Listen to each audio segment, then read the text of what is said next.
Hello everyone, welcome to my channel. आज हम देखेंगे कि हम फ़ोटो लिथोग्राफी करते हैं वो कैसे करते हैं, फ़ोटो रेजिस्ट क्या होता है, फ़ोटो लिथोग्राफी क्या होता है। ठीक है, क्योंकि ये बहुत इंपॉर्टेंट स्टेप है आपका आईसी फैब्रिकेशन में। एक्चुअली इसके अंदर ही काफ़ी सारे स्टेप्स होते हैं। ठीक है, तो ये आपका मेजर स्टेप है आईसी फैब्रिकेशन में, बहुत ही इंपॉर्टेंट स्टेप है आपका फ़ोटो लिथोग्राफी। अब ये फ़ोटो लिथोग्राफी होता क्या है ये जान लेते हैं। फ़ोटो लिथोग्राफी का मतलब क्या होता है।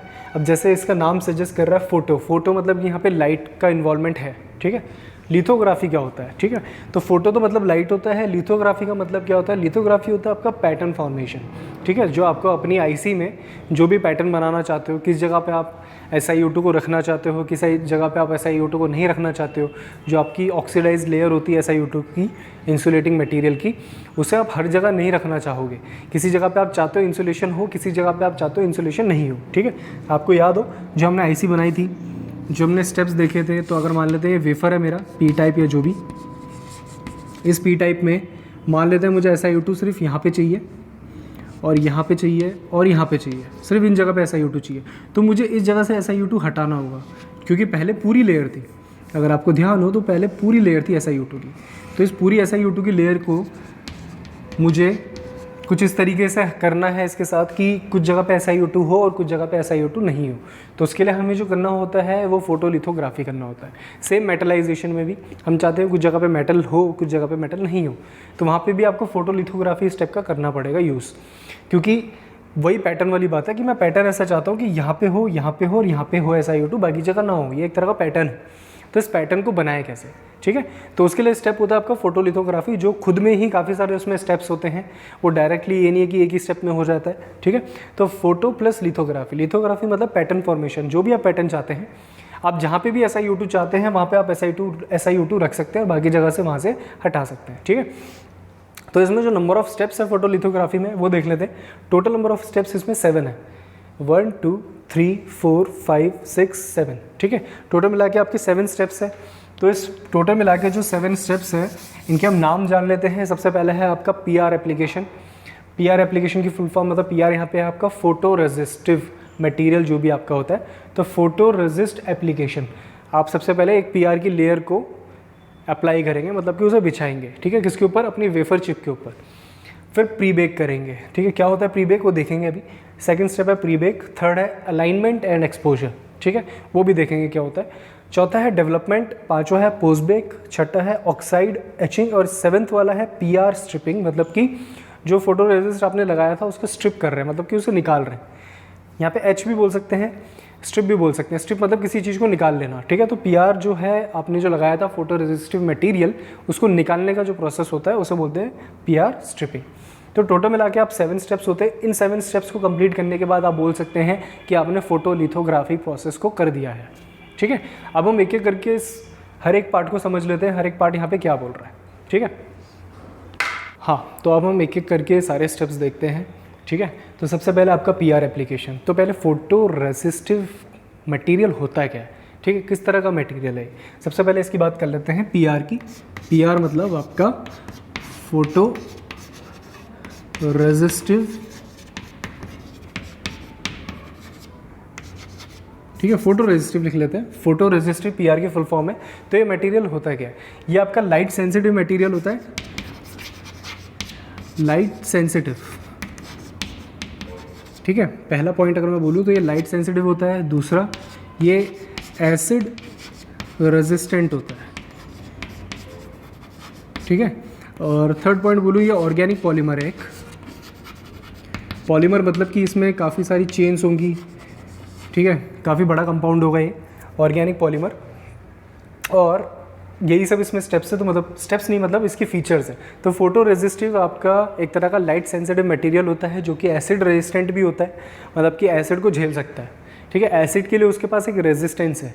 ठीक है, और ऑर्गेनिक पॉलीमर है। ठीक है, और होता क्या है कि इसके, अब लाइट सेंसिटिव मैंने बोल दिया है, तो होता क्या है कि इस मटेरियल में अगर आप UV लाइट डालते हैं तो इसका जो रेजिस्टेंस है वो चेंज हो सकता है। ठीक है, चेंज होने का मतलब वो बढ़ भी सकता है और वो डिक्रीज़ भी हो सकता है। मतलब कि अगर आपने इस मटेरियल के ऊपर कोई लाइट डाली तो जो उसका हार्डनेस होगी, हो सकता है वो अपने आप को लूज़ कर दे। ठीक है। जो इसकी हार्डनेस होगी, मतलब जितना ही हार्ड होगा, जितना ही सख्त होगा, ये उतना अपने आप को कोमल कर दे अगर आप इस पर यूवी लाइट डालते हैं तो।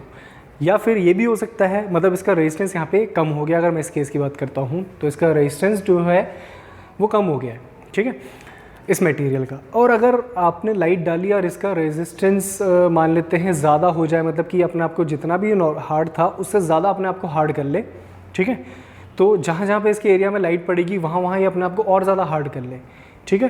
तो ये इस तरह का मटेरियल भी हो सकता है, और ये इस टाइम पे हम इसे बोलेंगे कि इसका रेजिस्टेंस और इंक्रीज़ हो गया। तो इसका रेजिस्टेंस जो होता है वो इंक्रीज़ डिक्रीज़ कर सकता है, डिपेंड करेगा आप किस तरह का पीआर ले रहे हैं, क्योंकि पीआर भी डिफरेंट टाइप के होते हैं। 2 तरह के पीआर होते हैं आपके। पहला जो होता है वो होता है पॉजिटिव पीआर। पहले पीआर की बात करें तो वो होता है पॉजिटिव पीआर, और सेकंड जो होता है वो होता है आपका नेगेटिव पीआर, ठीक है। इनका नाम पॉजिटिव नेगेटिव क्यों पड़ा है वो भी जान लेंगे। एक है आपका पॉजिटिव पीआर, दूसरा आपका है नेगेटिव पीआर। पॉजिटिव पीआर मतलब वो पीआर जिस पे यूवी लाइट पड़ेगी तो वो अपने मटेरियल, मतलब जो उसका खुद, मतलब जो खुद है वो अपने आप को लूज़ कर लेगा, मतलब कि उसका रेजिस्टेंस घट जाएगा। वो है आपका पॉजिटिव पीआर, मतलब कि वो पीआर जिसमें लाइट पड़ने पे, जिस एरिया में उसके लाइट पड़ेगी वो उस पार्ट का, मतलब उसका वो वाला पार्ट वो लूज़ हो जाएगा, उसकी शक्ति जो है वो कम हो जाएगी और वो काफ़ी कोमल हो जाएगा। वो होता है पॉजिटिव पीआर, ठीक है। और नेगेटिव पीआर की बात करें तो उसमें जब यूवी लाइट पड़ती है तो वो जिस एरिया में उसकी यूवी लाइट पड़ेगी उस मटेरियल की, पीआर मटेरियल की, वो उसका एरिया जो है वो वाला पोर्शन या वो रीजन कह लीजिए वो हार्ड हो जाएगा, ठीक है, बाकी रीजन के मुकाबले, ठीक है। अगर हम पॉजिटिव पीआर की बात करें तो अगर यूवी लाइट आप डालेंगे तो जो एरिया होगा, मतलब जो भी रीजन पे डालेंगे वो हो जाएगा सॉफ्ट, ठीक है, या सॉल्यूबल कह सकते हैं। और अगर लाइट नेगेटिव पीआर की बात करें, अगर आपने लाइट डाली है यूवी लाइट तो वो एरिया हो जाएगा उसका हार्ड, जिस रीजन पे आप डालेंगे, ठीक है। इसमें सॉफ्ट, इसमें हार्ड। तो ये पॉजिटिव पीआर, ये नेगेटिव पीआर, ठीक है। नाम पॉजिटिव नेगेटिव क्यों पड़ा है वो हम आगे जानते हैं कि ये पॉजिटिव नेगेटिव इसका नाम क्यों पड़ा है, ठीक है। अब इसके बाद मैं आपको एक बार लाइट डाल के दिखाता हूँ कि पॉजिटिव पीआर के केस में क्या होता है और नेगेटिव पीआर के केस में क्या होता है, कैसा पैटर्न बनता है। दोनों केसेस में अलग अलग पैटर्न बनेगा। तो हम पीआर एप्लीकेशन तो करेंगे, हमने पीआर की लेयर तो बिछा दी है। अब डिपेंड करेगा हम कौन सा मटेरियल ले रहे हैं पीआर के लिए, पॉजिटिव पीआर ले रहे हैं कि नेगेटिव पीआर ले रहे हैं, ठीक है। तो उस हिसाब से आपका पैटर्न फॉर्मेशन के जो तरीके हैं वो बदल जाएंगे, ठीक है। तो हम देखते हैं आगे कि पॉजिटिव पीआर वाला मटेरियल अगर होगा तो पैटर्न कैसा बनेगा, और नेगेटिव पीआर वाला अगर मटेरियल होगा तो फिर पैटर्न कैसे बनेगा, ठीक है। क्योंकि पॉजिटिव पीआर की जो बिहेवियर है यूवी लाइट के लिए वो अलग है, और नेगेटिव पीआर का जो बिहेवियर है यूवी लाइट के लिए वो अलग है। तो दोनों के बिहेवियर अलग अलग है। तो हम देखेंगे आगे कि किस तरीके से वो बिहेव करते हैं, किस तरह का वो पैटर्न बनाएंगे, ठीक है। चलिए इसके बाद हम देखते हैं आगे। हाँ, तो अब हम देखते हैं कि पॉजिटिव पीआर नेगेटिव पीआर अगर मैंने मटेरियल लिए हैं, ठीक है, तो उनकी वजह से आपका पैटर्न किस हिसाब से बनेगा। तो यहाँ पे मैंने 2 केस लिए, एक नेगेटिव पीआर वाला केस लिया, मतलब यहाँ पे ये पी टाइप के ऊपर SiO2 की लेयर है, SiO2 के ऊपर आपका फोटो रेजिस्टिव मटेरियल है। तो ये जो पीआर आपका है, ये आपका किस तरह का पीआर मैंने लिया है, वो नेगेटिव पीआर लिया है। और ऊपर वाले केस में मैंने जो यहाँ पे पीआर लगाया है वो मेरा फोटो रेजिस्टिव मटेरियल जो है वो मेरा पॉजिटिव पीआर है, ठीक है। नीचे वाला नेगेटिव है, ऊपर वाला पॉजिटिव है। अब इसके ऊपर मास्क है मेरे, ये मेरा मास्क है, ठीक है, ये मास्क, और ऊपर से मैं यूवी लाइट को इंट्रोड्यूस कर रहा हूँ मास्क के ऊपर से। सेम यहाँ पे भी मास्क है मेरा और ऊपर से मैं यूवी लाइट को इंट्रोड्यूस कर रहा हूँ, ठीक है। अब जो यूवी लाइट है, आपको पता है कि जो पीआर है वो लाइट सेंसिटिव मटेरियल है, मतलब कि इसमें यूवी लाइट पड़ेगी तो इसके बिहेवियर में चेंज आएंगे, इसके रेजिस्टेंस बदलेंगे, ठीक है।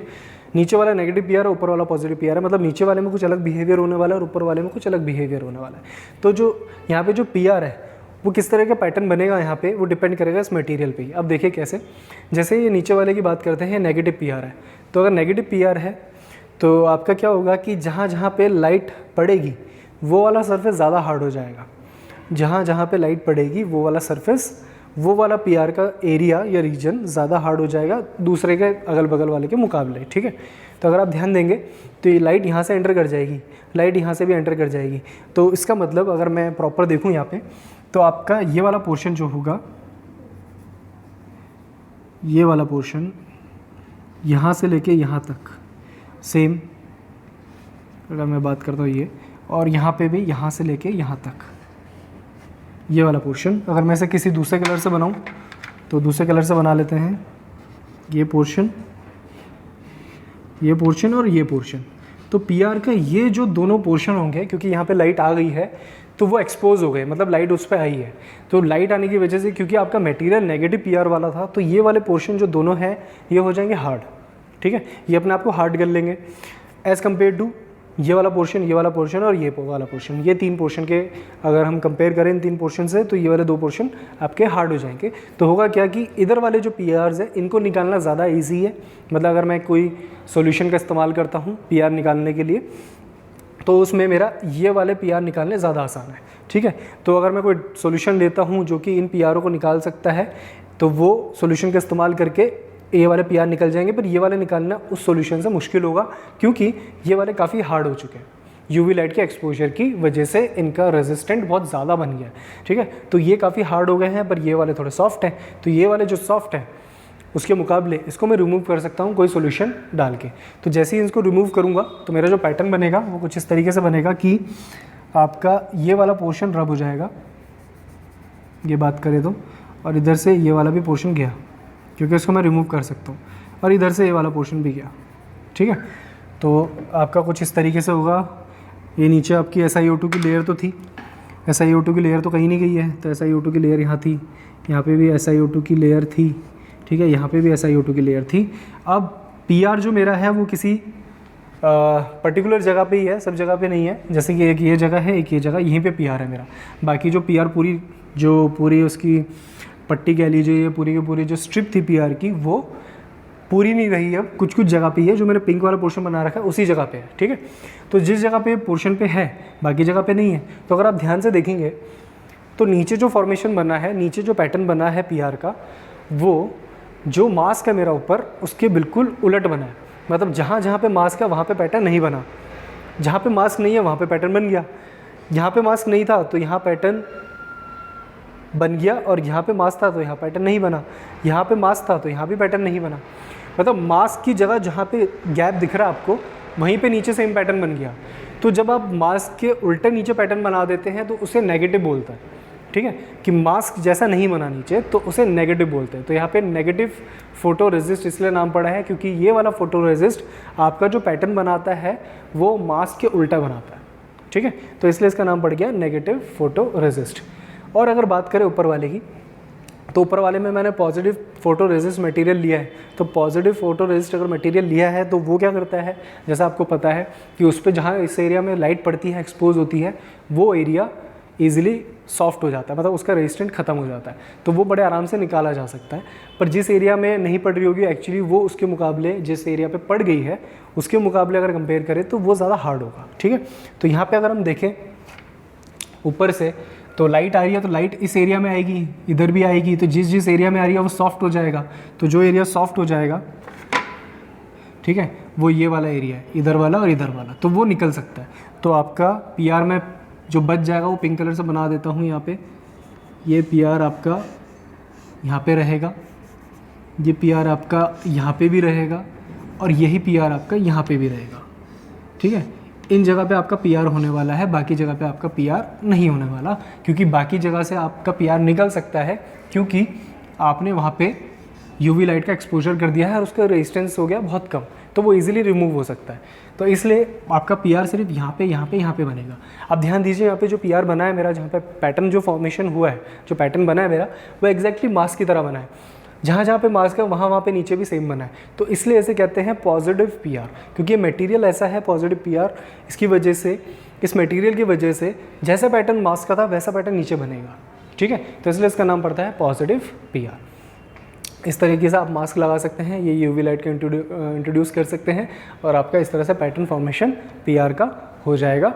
और जहाँ जहाँ पे लाइट यहाँ पे पड़ रही है वो वाला पार्ट लूज़ हो जाएगा, तो बड़े आराम से निकल जाएगा। जहाँ जहाँ पे लाइट नहीं पड़ रही है वो वैसे ही सख्त रहेगा। ठीक है, और यहाँ बात करें तो जहाँ लाइट पड़ेगी वो एरिया और हार्ड हो जाएगा एज़ कम्पेयर टू जहाँ जहाँ पे लाइट नहीं पड़ रही है।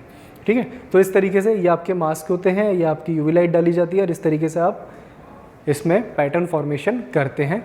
तो आप जो पीआर अप्लाई करेंगे, पीआर अप्लाई जब आप करेंगे तो आपका जो पीआर है वो किस टाइप का है वो भी डिपेंड करेगा कि आपका पैटर्न फॉर्मेशन कैसा बनेगा। ठीक है, तो सबसे पहले स्टेप हमारा पीआर एप्लीकेशन है। तो हम पीआर की जो लेयर बैठाएंगे तो उसको पहले हम देख लेंगे हम पॉजिटिव पीआर ले रहे हैं कि नेगेटिव पीआर। तो हम जो यहाँ पे डिस्कशन करेंगे इसका पूरा, जो इस पर पूरी बात होगी हमारी, वो पॉजिटिव पीआर लेके ही समझ के हो रही है, ठीक है। तो मैं एक केस ले लेता हूँ पॉजिटिव पीआर, उसे लेके ही मैं पूरा ये समझाने वाला हूँ आपको, ठीक है। आई होप सो आपको इतना समझ आया पॉजिटिव पीआर क्या होता है, नेगेटिव पीआर क्या होता है। अब हम जाएंगे इसके पहले पार्ट में, तो क्या होगा, पीआर एप्लीकेशन होगा। तो मैं आपको बता देता हूँ पीआर एप्लीकेशन मतलब सिंपल ये, जैसे मैंने यहाँ पे बताया है, इसको पहले मैं रब कर देता हूँ।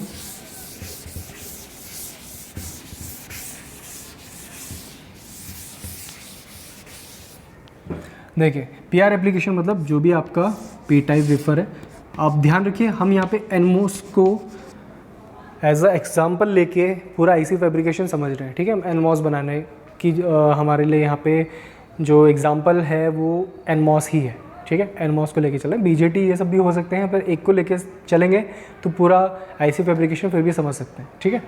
तो ये पी टाइप है आपका, उसके ऊपर SiO2 की लेयर थी, ठीक है। ये आपकी SiO2 की लेयर थी, SiO2। अब आपको पीआर एप्लीकेशन करना है, ठीक है। तो फोटोलिथोग्राफी के अंदर ये स्टेप नहीं आता है, पी टाइप और SiO2, ये फोटोलिथोग्राफी के बाहर है, ठीक है। फोटोलिथोग्राफी जहाँ से शुरू होती है वो है पीआर एप्लीकेशन, मतलब आप सबसे पहले एक पीआर की स्ट्रिप लगाएंगे। तो ये मैंने पीआर की स्ट्रिप लगा दी। अब ये कोई भी हो सकता है, ये पॉजिटिव पीआर भी हो सकता है, नेगेटिव पीआर भी हो सकता है, पर हम लेके चल रहे हैं पॉजिटिव पीआर, ठीक है। तो ये पॉजिटिव पीआर की मैंने स्ट्रिप लगा दी। अब जैसी मैंने स्ट्रिप लगाई है, ये स्ट्रिप एक्चुअली में काफ़ी सॉलिड नहीं होती है, ये थोड़ी सी, जैसे हम इसे अप्लाई करते हैं तो थोड़ा सा जेल फॉर्म में होती है, ठीक है। तो होता क्या है कि जेल फॉर्म में होता है तो इसको थोड़ा हार्ड होने में थोड़ा सा टाइम लगता है। जब ये अपने रूम टेम्परेचर में अच्छे उसमें आ जाती है कि आपका जो पूरी लेयर होती है वो हार्ड इनफ हो जाती है कि वो इधर उधर गिरे ना, बिल्कुल उसके साथ फिक्स हो जाए। तो यहाँ पे अच्छे से फिक्स होने के लिए उसे थोड़ा टाइम लगता है, ठीक है। तो वो जो फिक्स होने में, टाइट होने में जो उसे टाइम लगता है, वो टाइम लंबा हो सकता है अगर आप सोचें कि वो ऐसे ही अपने आप हो जाए। तो वो अपने आप होने से जो टाइम हमें लगेगा, बहुत ज़्यादा टाइम जो लगेगा, उसे बचाने के लिए हम करते हैं प्री बेक।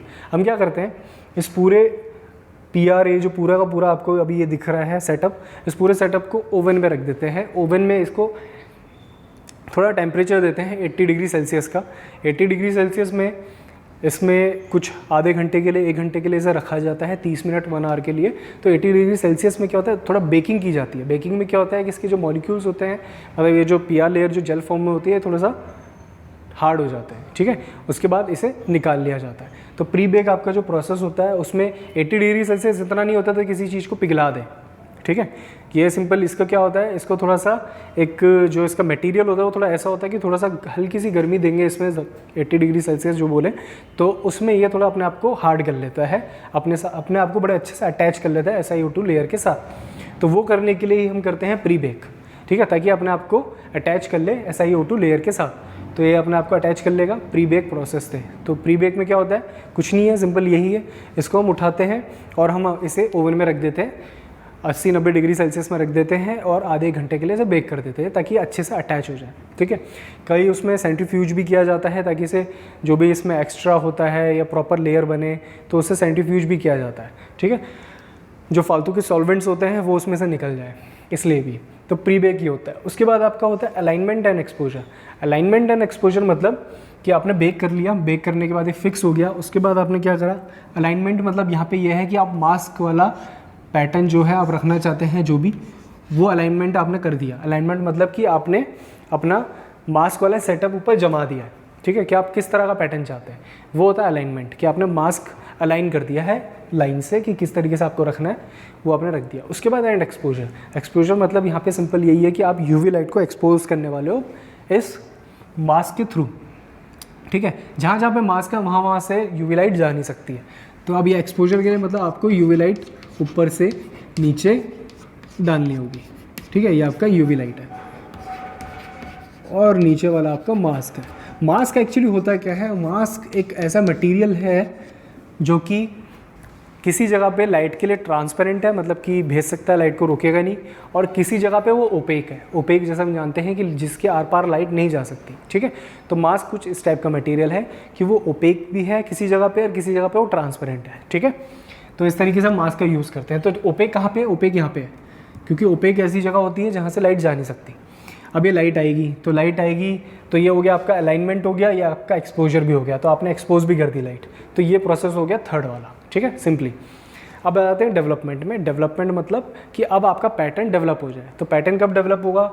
जैसे आपने पीआर पे आपकी ये जो लाइट गिरेगी, तो लाइट गिरने के बाद अगर मैंने पॉजिटिव पीआर लिया है तो मेरा पैटर्न कुछ इस तरीके से बनने वाला है। इधर बनेगा पीआर, फिर इधर बनेगा, फिर इधर से गायब हो जाएगा, फिर इधर बनेगा।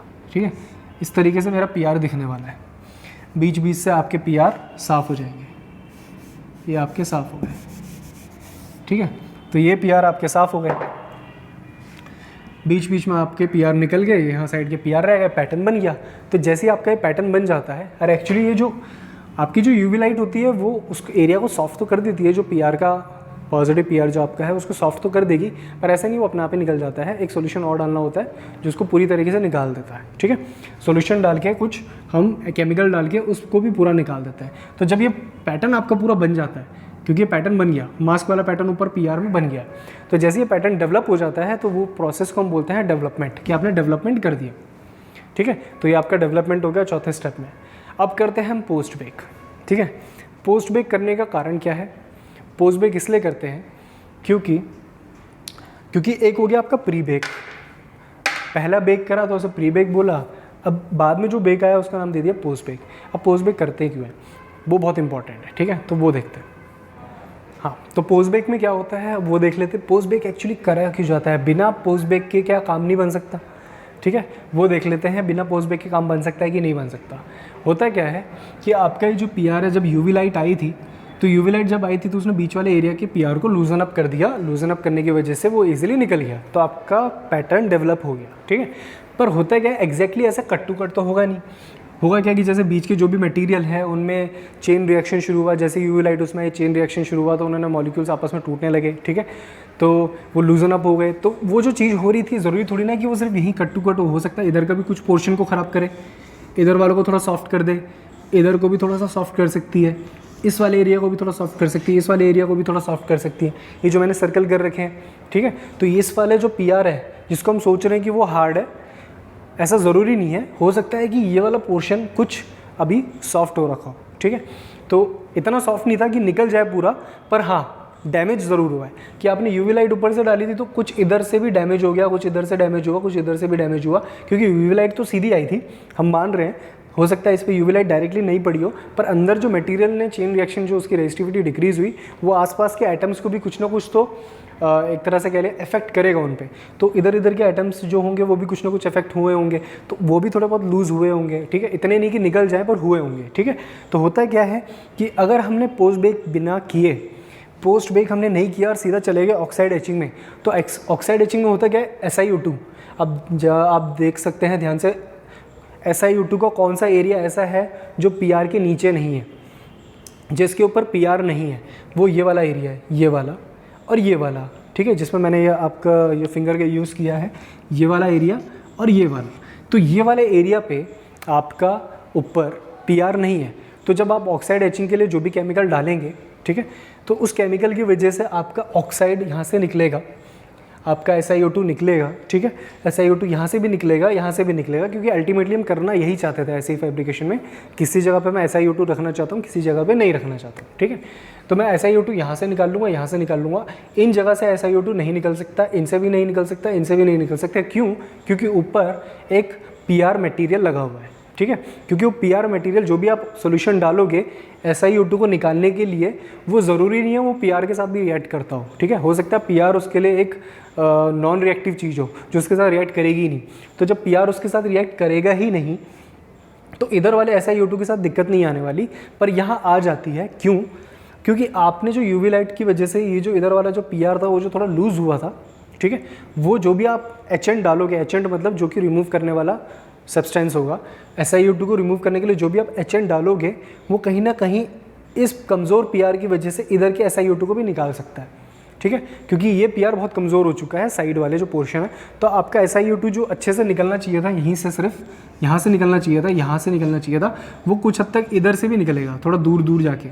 ठीक है, तो आपकी SiO2 की एचिंग बहुत अच्छे से हो नहीं पाएगी, क्योंकि आपका जो पीआर था ऊपर से वो वीक था। ठीक है, उसके कुछ पोर्शंस वीक थे, तो उस पोर्शन जो आपके जो पोर्शंस जो वीक हैं उसको हम वापस से हार्ड करना चाहते हैं। ठीक है, क्योंकि वो वीक हो चुका है, तो फिर क्या किया जाता है, इसलिए ही पोस्ट बेक किया जाता है। पोस्ट बेक करते हैं, ओवन में रखा जाता है वही 80-90 डिग्री सेल्सियस में आधे घंटे के लिए, ताकि आपका जो पीआर बीच में थोड़ा सा लूज़ हो गया था वो वापस से हार्ड हो जाए, स्ट्रांग हो जाए। और जब वो हार्ड हो जाएगा अब उसके बाद आप एचिंग करेंगे तो आपका SiO2 बिल्कुल इसी एरिया से निकलेगा, ना कि वो इधर उधर जाएगा SiO2 को निकालने के लिए, क्योंकि उसके ऊपर का पीआर बिल्कुल हार्ड है और वो स्ट्रांग है। ठीक है, तो ये कारण है मेन आपका पोस्ट बेक करने का, ताकि आप जब एचिंग करने जाएँ, एक तरह का ट्रीटमेंट है ये, ऐसा ट्रीटमेंट है कि भैया आपने पहले जो भी UV लाइट की मदद से जो भी आपने पीआर को रिमूव किया ताकि आप उसके नीचे वाला SiO2 को रिमूव कर सके, तो वो जो ट्रीटमेंट वाला प्रोसेस इसलिए हमें करना पड़ता है कि पहले उसने जो आपका पीआर है और जो भी आपका वेफर है, पूरा वेफर कह लीजिए, उसने पहले UV लाइट के झटके लिए जो भी थे। ठीक है, उसके बाद वो ऑक्साइड एचिंग भी होने वाली है, केमिकल डालोगे आप, SiO2 को निकालोगे। ठीक है, तो ये जो आप ऑपरेशन कर रहे हो बार बार, तो बीच में कहीं ना कहीं आपको ट्रीटमेंट भी देनी पड़ेगी। ठीक है, ट्रीटमेंट मतलब कि जो भी डैमेज हुआ है कुछ उसको वापस से ठीक करो। जस्ट लाइक आपके जो व्हीकल्स होते हैं, आप उनको जब भी यूज़ करते हैं तो उनकी सर्विसिंग कराते रहते हैं ताकि वो लॉन्ग टर्म के लिए काम करें। ठीक है, पर अगर हम बिना वैसे ही सेम यहाँ पे हम पोस्ट बेक के बिना अगर इस पर आ जाएंगे तो हो सकता है आपका जो मटेरियल है, ये वेफर जो पूरा है, ये काफ़ी हद तक डैमेज ही हो जाए। ठीक है, तो बीच में ट्रीटमेंट करने के लिए हम यूज़ करते हैं पोस्ट बेक का, ताकि SiO2 प्रॉपर निकल के आए। ठीक है, ये आपका जो पीआर डैमेज हुआ था उसे वापस हम ट्रीट कर लेते हैं पोस्ट बेक की मदद से। तो ये प्रोसेस होती है। तो हमारा क्या होता है कि ये जो पोर्शन होता है उसे बचाने के लिए हम पोस्ट बेक करते हैं। फिर आपने पोस्ट बेक कर दिया, उसके बाद आप ऑक्साइड एचिंग करते हैं। ऑक्साइड एचिंग में क्या होता है, ऑक्साइड एचिंग में अगर इसे दोबारा से मैं बनाऊं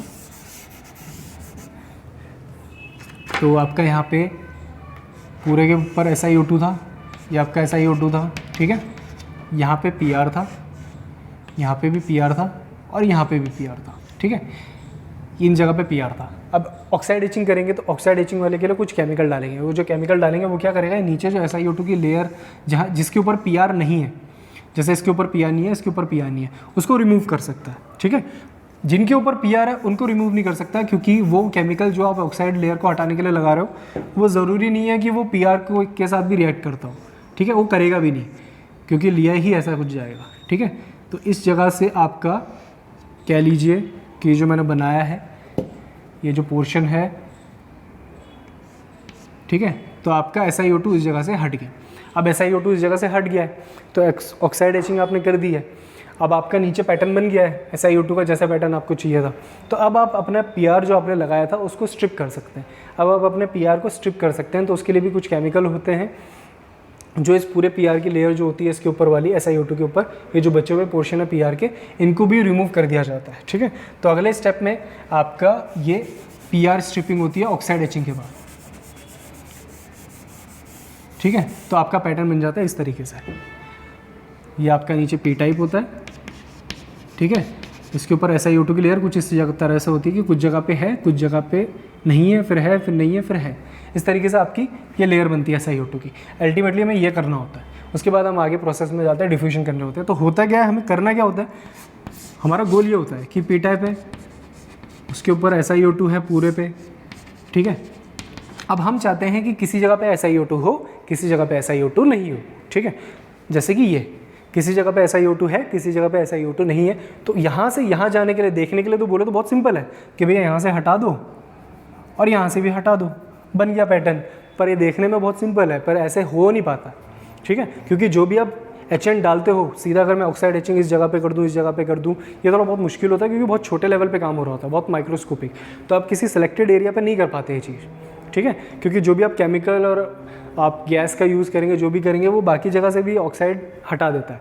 तो उसके लिए हमें क्या करना होता है, मास्किंग करनी होती है। कि मास्किंग इस तरीके से करेंगे कि जिस जगह से हम निकालना चाहते हैं उसी जगह से निकाल सके। इसलिए ये पूरा तामझाम होता है आपका फोटोलिथोग्राफी का, ताकि आप यहाँ से यहाँ जा सके। ये जो पूरी SiO2 की लेयर थी, ये पूरी SiO2 की लेयर थी जो भी, ठीक है, यहाँ से कुछ जगह पे SiO2 रखें और कुछ जगह पे नहीं रखें। यहाँ से यहाँ जाने के लिए हमें इतने सारे स्टेप्स करने होते हैं। ठीक है, तो ये पूरा आपका फोटोलिथोग्राफी का पूरा प्रोसेस था। अब मैं आपको बता देता हूँ, ऑक्साइड एचिंग के लिए जो केमिकल डालते हैं, ऑक्साइड एचिंग के लिए जो केमिकल डालते हैं वो होता है आपका HF सॉल्यूशन। ठीक है, HF सॉल्यूशन मतलब आपका हाइड्रोफ्लोरिक एसिड। हाइड्रोफ्लोरिक एसिड का इस्तेमाल किया जाता है अगर आपको ऑक्साइड लेयर को निकालना है तो। ठीक है, अब जैसे कि आप जानते हैं हाइड्रोफ्लोरिक एक एसिड है, तो वो पीआर के साथ रिएक्ट नहीं करेगा, क्योंकि हम जानते हैं पीआर होता क्या, लाइट सेंसिटिव और एसिड रेजिस्टेंट मटेरियल। तो वो पीआर के साथ रिएक्ट नहीं करने वाला जिसके ऊपर पीआर होता था, ठीक है। वो उसी जगह पे जाएगा, ऑक्साइड जो मेरा एचिंग करने के लिए जो एचेंट है वो उसी जगह पे जाएगा जहाँ पे पीआर नहीं है, ठीक है। तो वो उसी जगह से SiO2 को निकालेगा, क्योंकि हमारा जो सोल्यूशन है वो HF सोल्यूशन है। और अगर मुझे पीआर स्ट्रिपिंग करनी है तो पीआर स्ट्रिपिंग के लिए जो मुझे चाहिए होता है वो मिक्सचर चाहिए होता है, mixture of H2SO4 plus H2O2, ठीक है। अब ये आपका मिक्सचर है पीआर स्ट्रिपिंग करने के लिए। हाइड्रो नहीं बोलेंगे, सल्फ्यूरिक एसिड। ये आपका सल्फ्यूरिक एसिड है। H मुझे दिखा दो, मैंने हाइड्रो से शुरू करा पर एक्चुअली ये नाम नहीं होता इसका। Sulphuric acid H2SO4 plus H2O2, ये आपका हाइड्रोजन पेरोक्साइड, ठीक है। ये हाइड्रोजन पेरोक्साइड, ये आपका H2SO4 सल्फ्यूरिक एसिड, इन दोनों का जो मिक्सचर होता है वो इस पीआर को स्ट्रिप करता है, जिसके ऊपर पीआर लगी हुई थी, जो मैंने हटा दी अभी, ठीक है। पीआर स्ट्रिपिंग वाला जो स्टेप होता है उसके लिए H2SO4 प्लस H2O2 का इस्तेमाल किया जाता है और वो स्ट्रिप को हम निकाल देते हैं। तो इस तरीके से आपका फोटोलिथोग्राफी का स्टेप होता है और इस तरीके से हम निकाल लेते हैं पीआर को। अब ध्यान दीजिएगा, यहाँ पे पीआर में सिर्फ एसिड तो पीआर को नहीं निकाल सकता, क्योंकि पीआर आपका एसिड रेजिस्टेंट होता है, ठीक है। तो इस वजह से हम इन दोनों का मिक्सचर का इस्तेमाल करते हैं।